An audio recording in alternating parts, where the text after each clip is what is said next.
Hello students, welcome to Saint Wilfred law college online classes. आज जो हमारा lecture है वो कंपनी लॉ के एक पार्ट जो कि मीटिंग्स हैं उसके ऊपर आज ये हमारा लेक्चर होने वाला है। मीटिंग्स जैसा कि हम सब जानते हैं, एक जनरल टर्म में अगर हम बात करें मीटिंग्स क्या होती है। मीटिंग्स का मतलब है जब दो या दो से ज़्यादा व्यक्ति, मोर देन 2 पर्सन, एक जगह पर एक डेफिनेट प्लेस पर और अपने बेनिफिट से जुड़े हुए किसी काम के लिए एक जगह इकट्ठे होते हैं, उसे ही मीटिंग या बैठक का नाम दिया गया है। आज जो हमारा लेक्चर है उसमें हम पढ़ने वाले हैं सबसे पहले मीटिंग्स के बारे में। मीटिंग क्या होती है, जैसा मैंने आपको अभी बताया। कंपनी मीटिंग्स क्या होती है, कंपनी एक्ट 2013 में इसके क्या प्रोविजन दिए हुए हैं। उसके अलावा एक जनरल रूल्स, सामान्य नियम, किसी भी मीटिंग के लिए या किसी भी बैठक के लिए क्या नियम होना जरूरी है।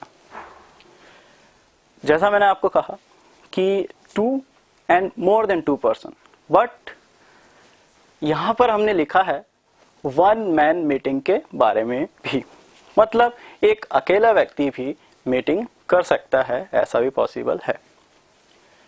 And 4th types of meetings के बारे में है आज हम पढ़ने वाले हैं हमारे इस लेक्चर में। चलिए तो हम शुरू करते हैं। सबसे पहले मीटिंग्स के बारे में जैसा मैंने आपको बताया है और मैं वापस से रिपीट करता हूँ, मीटिंग का मतलब होता है मीट करना, मतलब एक जगह पर जब 2 या 2 से अधिक व्यक्ति एक बैठक करते हैं, मिलते हैं, उसे ही मीटिंग कहा गया है। इसके जनरल रूल्स क्या होते हैं, सामान्य नियम की अगर हम बात करें तो वो क्या होते हैं। सबसे पहले 2 या 2 से अधिक व्यक्ति होने चाहिए।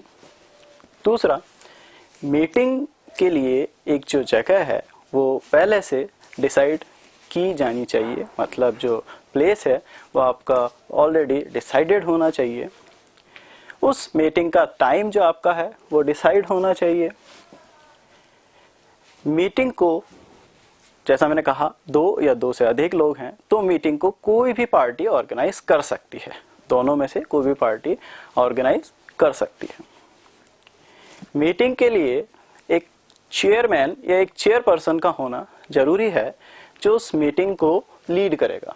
It means leader of the meeting, या उसे हम मुखिया, या फिर हमारे कंपनी लॉ की डेफिनेशन में उसे हमने चेयरमैन या चेयरपर्सन कहा है। ये एक सामान्य बातें हैं किसी भी मीटिंग के लिए। उस मीटिंग की सूचना या उस मीटिंग का नोटिस जो है वो सभी को एक सफिशिएंट और एक पर्टिकुलर टाइम पर मिल जाना चाहिए। अब हम आगे चलते हैं और सबसे पहले हम बात करते हैं कि 1 मैन मीटिंग क्या है। एक अकेला व्यक्ति भी मीटिंग ऑर्गेनाइज कर सकता है, उसके कुछ नियम या कुछ प्रोसीजर हम कह सकते हैं, या कुछ ऐसे कंडीशंस हैं जहां पर 1 मैन मीटिंग भी पॉसिबल है। अगर ऐसी मीटिंग या ऐसी general meeting company law tribunal के ऑर्डर से अगर की जा रही है और उसमें कहा है कि जो मिनिमम कोरम हम आगे पढ़ेंगे, मिनिमम कोरम अगर 1 पर्सन या उसका प्रॉक्सी भी मैं आपको आगे बताऊंगा, मतलब एक व्यक्ति भी अगर उस मीटिंग में मौजूद होता है तो उसे वैलिड मीटिंग माना जाएगा। I repeat, company law tribunal अगर ऐसी कोई मीटिंग का ऑर्डर देता है, ऐसी कोई मीटिंग आदेशित की जाती है जिसमें यदि एक व्यक्ति भी मौजूद हो तो उसे वैलिड माना जाएगा, तो वो ही है आपकी 1 मैन मीटिंग। और क्या हो सकता है, और ऐसी कंडीशन दूसरी बनती है अगर क्लास मीटिंग हो। क्लास मीटिंग का मतलब है कि पर्टिकुलर टाइप ऑफ शेयर्स किसी एक व्यक्ति ने ही वो सभी शेयर्स खरीद रखे हों, या जो भी वो शेयर्स हैं, क्लास ऑफ शेयर्स हैं, वो एक ही व्यक्ति के पास में मौजूद हों और वो व्यक्ति वहां पर मौजूद है, तो उसे भी वन मैन मीटिंग कहा गया है। I repeat, a class of share, ऐसा क्लास या ऐसा वर्क या एक तरह के शेयर्स जब उस व्यक्ति के पास में वो सारे शेयर्स सिर्फ एक अकेले व्यक्ति के पास में होते हैं, तो उसे वन मैन मीटिंग कहा गया है। ऐसी मीटिंग अगर ऑर्गेनाइज होती है तो उसे वन मैन मीटिंग कहा जाएगा। और इसकी क्या कंडीशन हो सकती है? इसकी कंडीशन हो सकती है, जैसा आपके कंपनीज एक्ट 2013 में भी बताया गया है, वन पर्सन कंपनी। एकल व्यक्ति कंपनी अगर है तो उस व्यक्ति से जुड़ी हुई जो भी मीटिंग्स आपकी होंगी, वो मीटिंग आपकी वन मैन मीटिंग होंगी। मैं फिर से रिपीट करता हूं, 3 कंडीशन मैंने बताई है। Company law tribunal, second class meeting of share holders, and third is one person company. अब हम आगे चलते हैं और सबसे इंपॉर्टेंट जो बात है उस पर हम आते हैं, टाइप्स ऑफ मीटिंग। इससे पहले मैं आपको बता दूं, जनरल रूल्स के अलावा हमारे कंपनीज एक्ट 2013 में भी कुछ प्रोविजंस और कुछ प्रोसीजर हमारे मीटिंग्स को लेकर दिए गए हैं, जिसे हम आगे पढ़ेंगे। अभी हम बात करने वाले हैं टाइप्स ऑफ मीटिंग्स के बारे में, कि जो मीटिंग्स हैं वो कितने तरह की हैं या कितने तरह की पॉसिबल हो सकती हैं। यहां हमने एक चार्ट बनाया है, इस चार्ट को देखकर हम समझते हैं। सबसे पहले जो मीटिंग है वो है मीटिंग्स ऑफ शेयर होल्डर्स। इसे जनरल मीटिंग भी कहीं कहीं बोला गया है, इसे आप जनरल मीटिंग भी बोल सकते हैं। ये शेयर होल्डर जो होते हैं, हमारे शेयर धारक जो होते हैं, उनकी मीटिंग होती है। Second, meeting of debenture holders,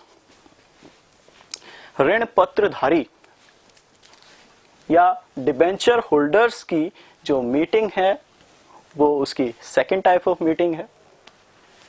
third, अगर हम बात करें मीटिंग ऑफ क्रेडिटर्स, क्रेडिटर्स की मीटिंग का प्रोविजन है। इसके अलावा fourth type of meeting is meetings of directors, निदेशकों और डायरेक्टर से जुड़ी हुई ये मीटिंग है। इसे आगे भी और क्लासिफाई किया है। Meeting of share holders, meeting of share holders कितने तरह की होती हैं? सबसे पहले स्टैट्यूटरी मीटिंग, सांवैधिक बैठक भी इसे कहते हैं, स्टैट्यूटरी मीटिंग। सेकंड, यहां पर मैंने लिखा है एजीएम, एजीएम मतलब एनुअल जनरल मीटिंग, वार्षिक रूप से या ईयरली या सालाना रूप से होने वाली जो मीटिंग है उसे हमने एनुअल जनरल मीटिंग कहा है। इट मींस एजीएम, जिसके बारे में कंपनीज एक्ट के सेक्शन 96 में बताया गया है। आगे चलते हैं।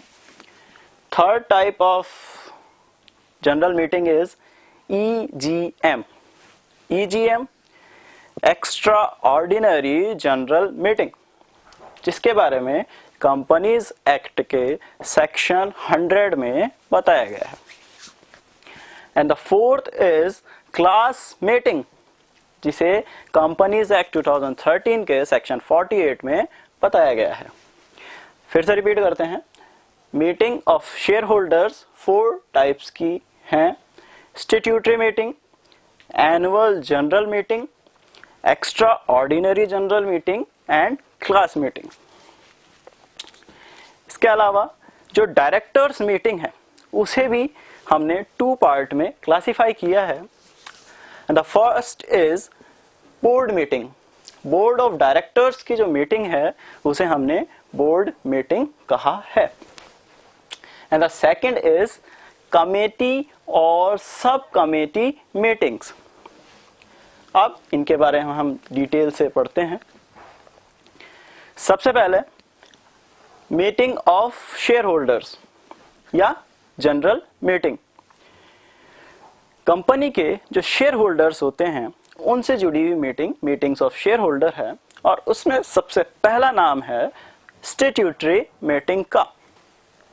अब स्टैट्यूटरी मीटिंग क्या होती है, कब ऑर्गेनाइज की जाती है, इसके ऑब्जेक्ट क्या होते हैं, वो हम पढ़ते हैं। सबसे पहले स्टैट्यूटरी मीटिंग कब ऑर्गेनाइज की जाती है और कितनी बार ऑर्गेनाइज की जाती है। स्टैट्यूटरी मीटिंग किसी भी पब्लिक कंपनी को अपने बिजनेस शुरू करने के बाद में या अपने इनकॉर्पोरेशन के बाद में होल लाइफ में वन टाइम ऑर्गेनाइज करनी होती है। आई रिपीट, ऐसे मीटिंग सिर्फ एक ही बार ऑर्गेनाइज की जाती है। अब कब ऑर्गेनाइज की जाती है? स्टैट्यूटरी मीटिंग बिजनेस शुरू करने के या कमेंसमेंट के या इनकॉर्पोरेशन के एक महीने, मतलब अपने पब्लिक कंपनी जो बिजनेस कर रही है वो एक महीने के बाद से 6 महीने पहले तक, मतलब 1 to 6 मंथ के बीच में स्टैट्यूटरी मीटिंग जो आपकी है वो ऑर्गेनाइज होना जरूरी है, कंपल्सरी है। I repeat, after 1 month and before 6 month ये ऑर्गेनाइज होना जरूरी है। अब इस मीटिंग के ऑब्जेक्ट क्या होते हैं, किस वजह से इस मीटिंग को ऑर्गेनाइज किया जाता है। स्टैट्यूटरी मीटिंग ऑर्गेनाइज करने के पीछे रीजन है अपने शेयर होल्डर्स को कंपनी के बारे में जानकारी देना, कंपनी ने कितने शेयर अलॉट किए हैं, कंपनी के पास जो फंड है उसका वो यूज किस तरह से करने वाली है, और कंपनी में फेथ जनरेट करने के लिए, और कंपनी से जुड़ी हुई सारी जानकारियां उनको व्यापक रूप से बताने के लिए। अब स्टैट्यूटरी मीटिंग ऑर्गेनाइज जब की जाती है तो उसके लिए एक स्टैट्यूटरी रिपोर्ट जो है वो उस पब्लिक कंपनी को तैयार करना जरूरी है। वो रिपोर्ट अपने शेयर होल्डर्स को कंपनी के बारे में बताती है। अब उस स्टैट्यूटरी रिपोर्ट के कुछ कंटेंट्स होते हैं, जैसा कि हमने यहाँ पर बताए हैं आपको। कंटेंट्स में सबसे पहले अगर हम बात करें शेयर्स अलॉटेड, उस पब्लिक कंपनी ने कितनी मात्रा में या कितने शेयर अलॉट किए गए हैं, ऐसी जानकारी उस स्टैट्यूटरी रिपोर्ट में होना जरूरी है। And the second is cash received, उस पब्लिक कंपनी ने अब तक कितना कैश जो है वो रिसीव कर लिया है, मतलब कितनी प्राप्तियां उस पब्लिक कंपनी के पास में आ चुकी हैं। And the third is abstract of receipts, जितनी भी प्राप्तियां कंपनी के पास में आ चुकी हैं, जो रिसिप्ट्स कंपनी के पास में हैं, उसका एक एब्स्ट्रैक्ट उस रिपोर्ट में देना होता है, उसका एक सार, उसकी एक समरी उस रिपोर्ट में देनी होती है।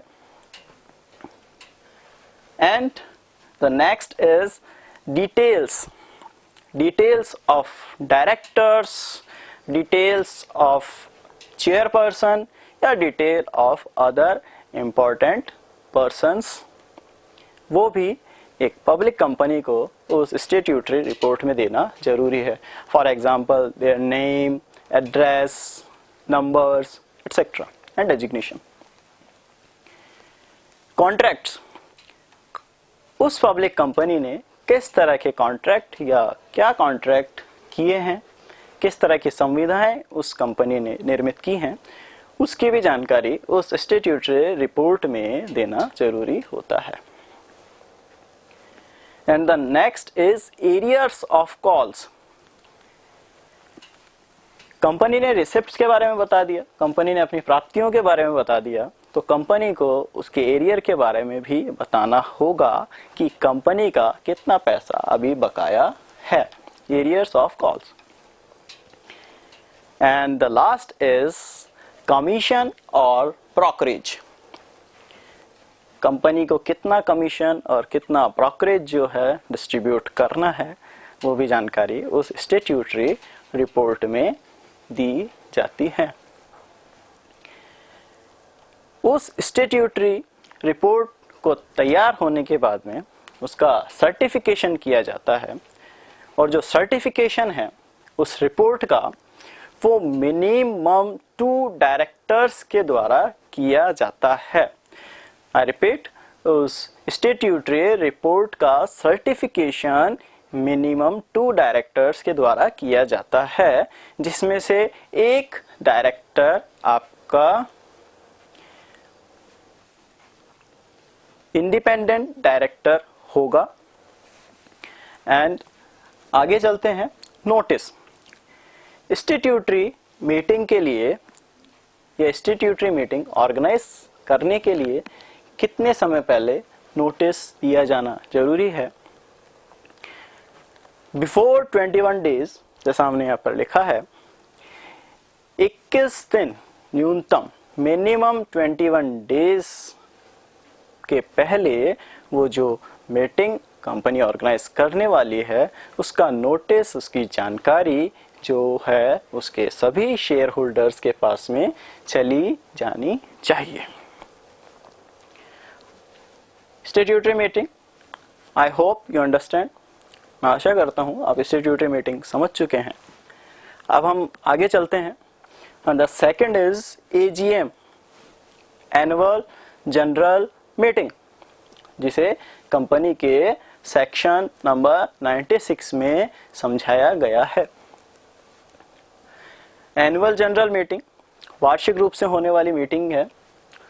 फर्स्ट एजीएम या प्रथम वार्षिक सभा कब ऑर्गेनाइज की जाती है? किसी भी कंपनी को अपना financial year, I repeat, first financial year complete होने के with in 9 months, first financial year complete होने के 9 मंथ के अंदर उसे एजीएम बुलाना जरूरी है। And the second AGM, first AGM के बारे में जब सेकंड एजीएम बुलाएंगे, वो हम कब बुलाएंगे? फर्स्ट एजीएम और सेकंड एजीएम, मतलब 2 एजीएम के बीच में मैक्सिमम जो टाइम है वो 15 मंथ का हो सकता है। 15 महीने से ज्यादा का समय नहीं होना चाहिए। मैक्सिमम 15 मंथ का गैप जो 2 एजीएम्स के बीच में हो सकता है। अब ये मीटिंग कहाँ पॉसिबल है? लिस्टेड कंपनीज के लिए ये जो मीटिंग है उसके रजिस्टर्ड ऑफिस पर ही होना जरूरी है, और अनलिस्टेड जो कंपनीज हैं उनको इस बारे में थोड़ी छूट है कि वो अपनी एजीएम कहीं भी ऑर्गेनाइज कर सकती है। बट जो लिस्टेड कंपनीज हैं उन्हें अपनी एजीएम अपने रजिस्टर्ड ऑफिस पर ही करना जरूरी है। एजीएम वर्किंग डेज में 9 to 6 के बीच में ऑर्गेनाइज की जाती है, और अगर कोई नेशनल हॉलीडे है तो उसे स्किप करके नेक्स्ट डे पर वो एजीएम ऑर्गेनाइज की जा सकती है। अब अगर कोई company annual general meeting organise नहीं करती है या उसे ऑर्गेनाइज करने में डिले करती है, तो सेक्शन 97 में कंपनीज एक्ट 2013 के सेक्शन 97 में प्रोविजन दिए हैं कि कंपनी लॉ ट्रिब्यूनल ऐसी डिले पर या ऐसी मीटिंग ऑर्गेनाइज नहीं करने पर फाइन इम्पोज कर सकता है, और वो फाइन 1 लाख रुपए तक हो सकता है, 1 लाख रुपीस। फिर भी जब कंपनी पर फाइन इम्पोज हो चुका है उसके बाद भी अगर एजीएम ऑर्गेनाइज करने में डिले किया जाता है तो 5,000 पर डे 5,000 पर डे के हिसाब से कंपनी के ऊपर फाइन इम्पोज किया जाएगा। कब तक? जब तक वो कंपनी एजीएम ऑर्गेनाइज नहीं करती है या वो एजीएम ऑर्गेनाइज करने का ना ऑर्गेनाइज करने का एक रीजनेबल रीजन नहीं दे देती है।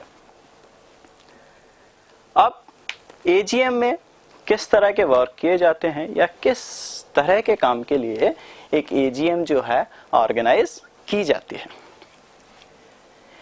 एक एजीएम दो तरह के काम के लिए ऑर्गेनाइज की जा सकती है, एक जनरल वर्क के लिए, सामान्य काम के लिए, और दूसरा उस एजीएम के अंदर स्पेशल वर्क भी, विशेष कार्य के लिए भी एक एजीएम या विशेष कार्य भी उस एजीएम में किए जा सकते हैं।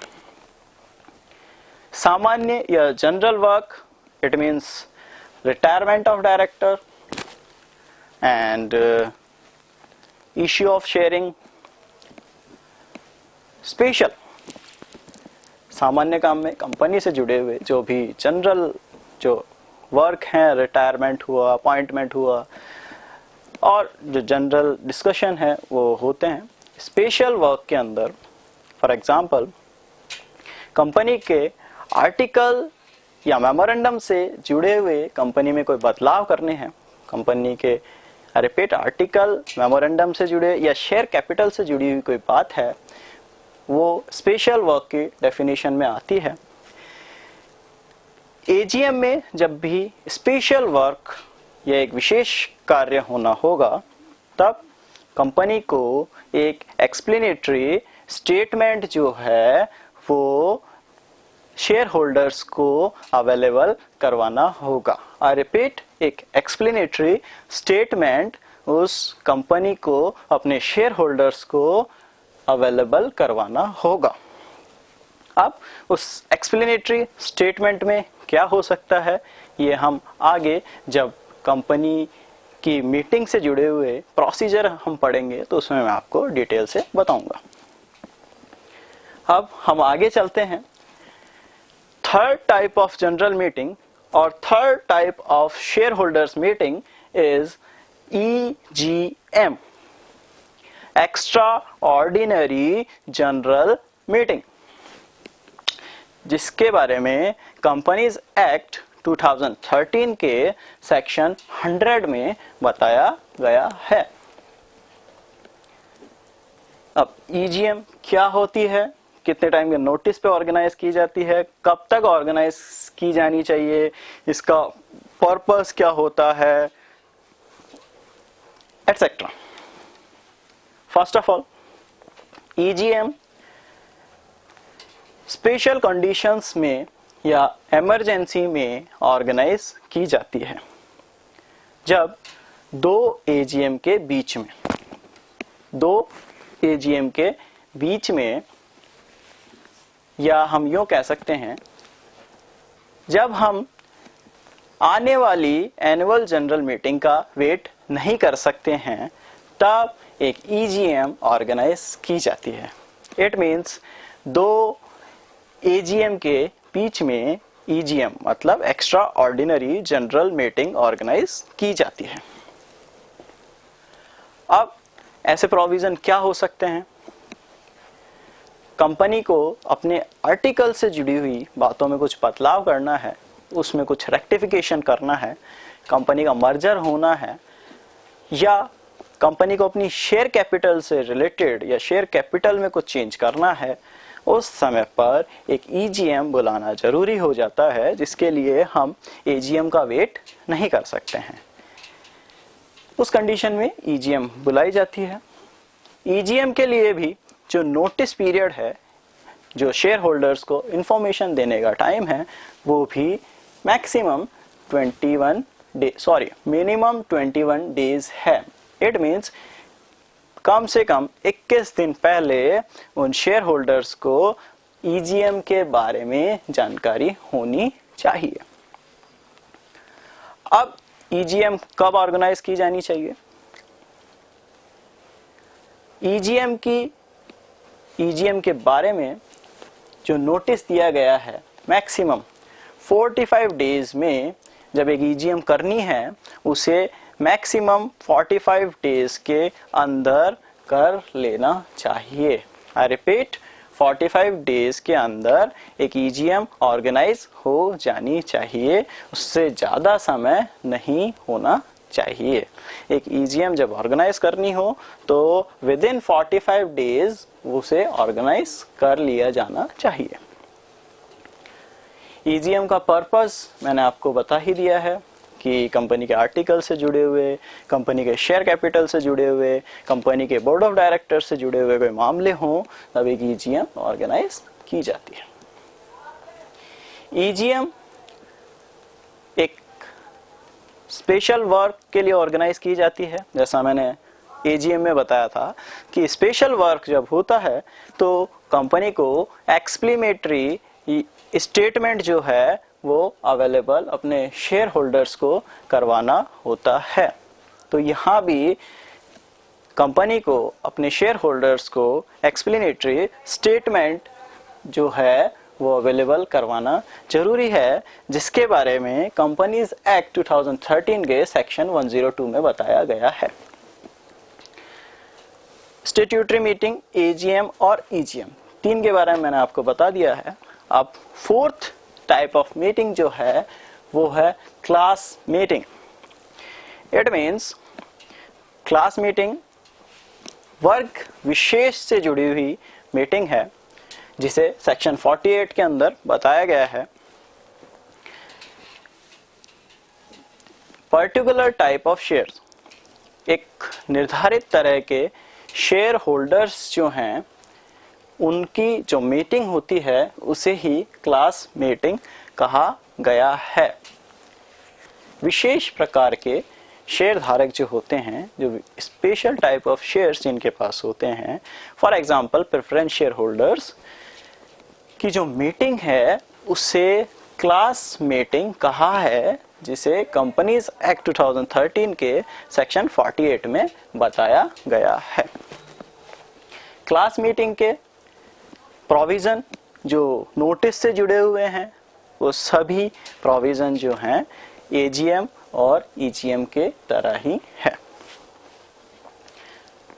क्लास मीटिंग ऑर्गेनाइज करने का पर्पस, वो स्पेशल टाइप्स ऑफ शेयर या special types of share holders जो हैं अपने बेनिफिट से जुड़ी हुई बातों के लिए जो मीटिंग ऑर्गेनाइज करते हैं उसे ही क्लास मीटिंग कहा है, या special class of share holders के लिए जो मीटिंग ऑर्गेनाइज की जाती है वो ही क्लास मीटिंग है।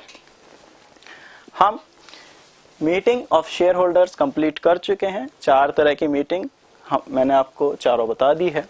अब नेक्स्ट हम चलते हैं meeting of debenture holders. Meeting of debenture holders ऋण पत्रधारी,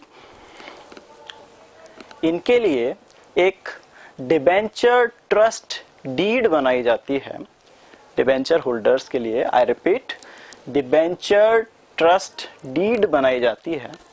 उस डीड में डिबेंचर होल्डर्स की मीटिंग से जुड़े हुए प्रोविजन या महत्वपूर्ण बातें हैं वो भी उसके अंदर लिखी हुई होती हैं, और उस आधार पर जो आपकी डिबेंचर होल्डर्स की जो मीटिंग है वो ऑर्गेनाइज की जाती है। अब आगे चलते हैं। Third type of meeting is meeting of creditors, जिसके बारे में सेक्शन 230 कंपनी अधिनियम 2013 की धारा 230 में इसके बारे में बताया गया है। क्रेडिटर्स की मीटिंग अगर हम जनरली या सामान्य तौर पर बात करें तो कंपनी की मीटिंग ना होकर वो स्पेशली उन क्रेडिटर्स की मीटिंग होती है। क्रेडिटर्स अपने बेनिफिट से जुड़ी हुई बातों के लिए या कंपनी वाइंड अप जब होना हो तब क्रेडिटर्स मीटिंग ऑर्गेनाइज की जाती है। क्रेडिटर्स मीटिंग में अगर कोई भी रेजोल्यूशन या कोई भी प्रस्ताव 3/4 3/4 के मेजॉरिटी से अगर पास कर दिया जाता है तो कंपनी लॉ ट्रिब्यूनल उसे वैलिड कर देता है, उसे मान्यता दे देता है। आई रिपीट, 3/4 मेजॉरिटी और क्लास ऑफ शेयर होल्डर्स की मेजॉरिटी से उसे पास कर दिया जाता है तो कंपनी लॉ ट्रिब्यूनल उसे वैलिड कर देता है, उसे अपनी मान्यता प्रदान कर देता है। क्रेडिटर्स मीटिंग ऑर्गेनाइज करने में अगर किसी तरह की देरी हो या क्रेडिटर्स मीटिंग ऑर्गेनाइज ना की जाए या कंपनी का वाइंड अप होना हो और क्रेडिटर्स मीटिंग ऑर्गेनाइज ना की जाए तो सेक्शन 306 कंपनीज एक्ट 2013 के सेक्शन 306 में इसके बारे में बताया है।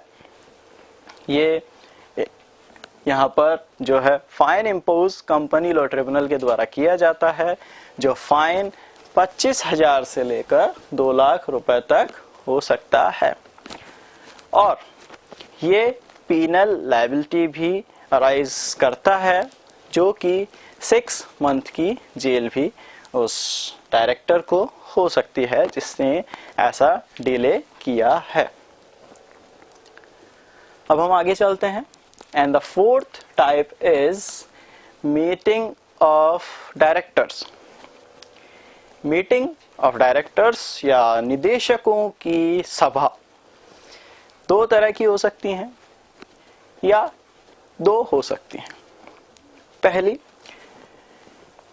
Meeting of board of directors, board of directors की meeting. And the second meeting is meeting of committee और सब कमेटी। कमेटी और सब कमेटी के बारे में भी हम जानेंगे।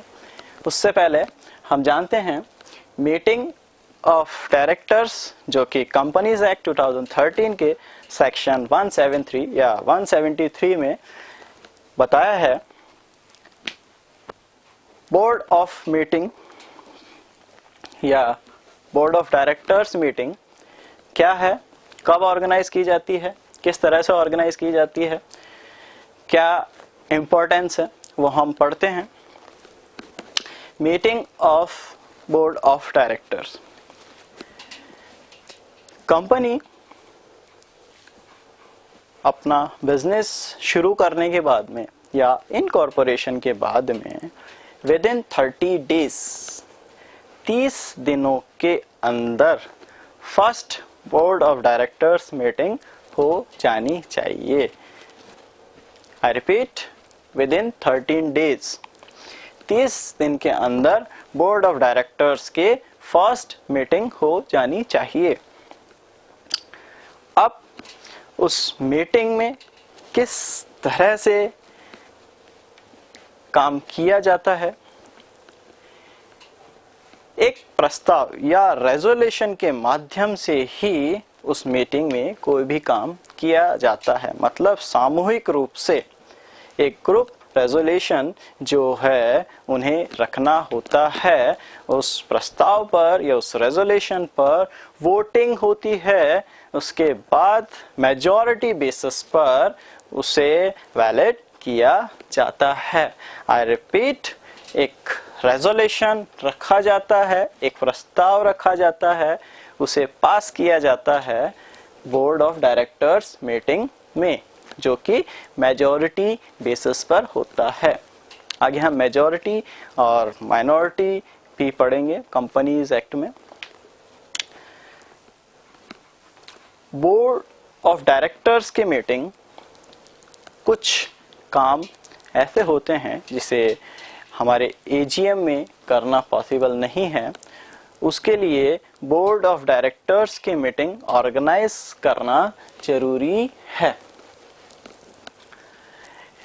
इंफॉर्मेशन या नोटिस की अगर हम बात करें तो बोर्ड ऑफ डायरेक्टर्स मीटिंग का नोटिस या बोर्ड ऑफ डायरेक्टर्स की मीटिंग की इंफॉर्मेशन मिनिमम 14 डेज 14 दिनों के अंदर उन डायरेक्टर्स के पास में उनके एड्रेस पर चली जानी चाहिए, उन्हें मिल जानी चाहिए।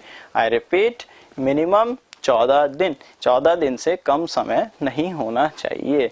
कम से कम 14 दिन पहले उन्हें उसके बारे में सूचना मिलनी चाहिए। कोरम के बारे में हम डिटेल से आगे पढ़ेंगे। अभी हम कोरम के बारे में इतना बता देते हैं, कोरम का मतलब है किसी भी काम को करने के लिए मिनिमम नंबर्स। तो बोर्ड ऑफ डायरेक्टर्स के लिए कोरम कंप्लीट होना जरूरी है। कोरम एजीएम के लिए भी, ईजीएम के लिए भी जरूरी है। बोर्ड ऑफ डायरेक्टर्स के लिए जो कोरम है वो है 1/3 ऑफ डायरेक्टर्स। 1/3 ऑफ डायरेक्टर्स, और for private company minimum 2 directors and for public company minimum 7 directors की कोरम कंप्लीट होना जरूरी है एक मीटिंग के लिए। अगर इससे कम रहता है तो वो एक वैलिड मीटिंग नहीं होगी, उसे एडजॉर्न कर दिया जाएगा। कोरम कंप्लीट होने के बाद में जो मीटिंग है, बोर्ड ऑफ डायरेक्टर्स की जो मीटिंग है, उसके लिए एक चेयरमैन या एक चेयरपर्सन होना चाहिए। चेयरमैन और चेयरपर्सन होना जरूरी क्यों है? अगर उस मीटिंग में इक्वल वोट्स डिवाइड हो जाते हैं, मतलब दोनों तरफ के जो पक्ष हैं उनमें बराबर मत होते हैं, तो एक चेयरमैन या एक चेयरपर्सन अपना वोट कास्ट करता है। इसे कास्टिंग ऑफ वोट भी हम कहते हैं। उसे एक अधिकार है कि वो एक निर्णायक मत दोनों में से किसी भी पक्ष की तरफ दे सकता है। उसके अलावा उसकी ड्यूटी है कि जो मीटिंग ऑर्गेनाइज की गई है वो कंपनी के आर्टिकल में जो प्रोविजन दिए गए हैं उसी अनुसार ऑर्गेनाइज की गई है। कंपनी में किसी भी तरह की व्यवधान या किसी भी तरह के डिस्टरबेंस या किसी भी तरह की प्रॉब्लम ना होनी चाहिए। और जो मीटिंग है, ऑब्वियस कंपनी मीटिंग है, तो वो कंपनी के हित से जुड़ी हुई होनी चाहिए, कंपनी के विरुद्ध नहीं होनी चाहिए। इसके बाद हम बात करते हैं कमेटी और सब कमेटी मीटिंग। कंपनी में जो कंपनी से जुड़े हुए काम है वो डायरेक्टर्स के माध्यम से किए जाते हैं, लेकिन फिर भी कंपनी में कुछ कमेटियां बनाई जाती हैं, जो कमेटी बनाकर कुछ काम किए जाते हैं कंपनी के माध्यम से। तो उन कमेटियों की भी मीटिंग ऑर्गेनाइज की जाती है। कमेटी हो सकती है या सब कमेटी, मतलब कमेटी की और कमेटी हो सकती है। कंपनी के आर्टिकल में जो प्रोविजन दिए गए हैं उन्हीं आधार पर या उन्हीं के अनुसार जो है कमेटी और सब कमेटी मीटिंग ऑर्गेनाइज की जाती है। तो आज हमने पढ़ा कंपनी के मीटिंग से जुड़ी हुई बातें, कि मीटिंग क्या है, जनरल रूल्स क्या है मीटिंग के, मीटिंग कितने तरह की होती है, और वन मैन मीटिंग भी पॉसिबल है। आगे के लेक्चर में हम इसके प्रोसीजर और भी कंपनी मीटिंग से जुड़ी हुई बातें पढ़ेंगे। I hope you understand and like it. Thank you.